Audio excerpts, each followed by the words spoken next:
Ցավոք, այսօր հայ առաքելական եկեղեցում տիրող իրավիճակը մեղմ ասած անմխիթար է։ Ում է ձեռնտու ստեղծված իրավիճակը։ Կարծում ենք լուսաբանելու կարիք չկա։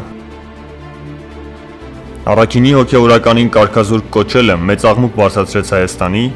Մոսկվայի և Սփյուռքի մյուս հայ հավատացյալների շրջանում։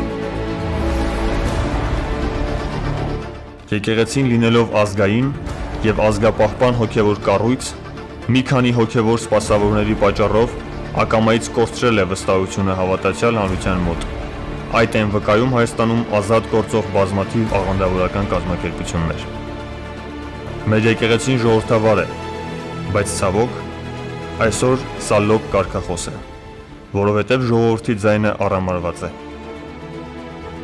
Այս ամենին հետևելով հասկանում ենք,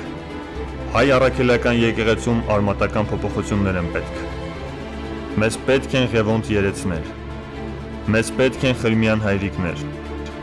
մեզ պետք են Գևորգ 5-րդ Սուրենյանց կաթողիկոսներ,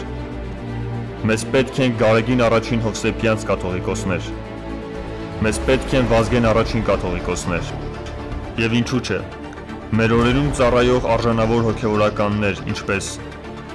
Արամ առաջին կաթողիկոսը, Նորհան Պատրիարք Մանուկյանը,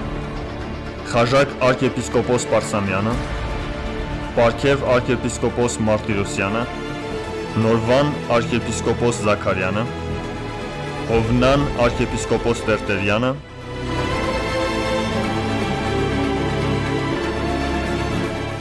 ահա ովքեր կարող են դուրս բերել մեր եկեղեցին այս աղետալի վիճակից։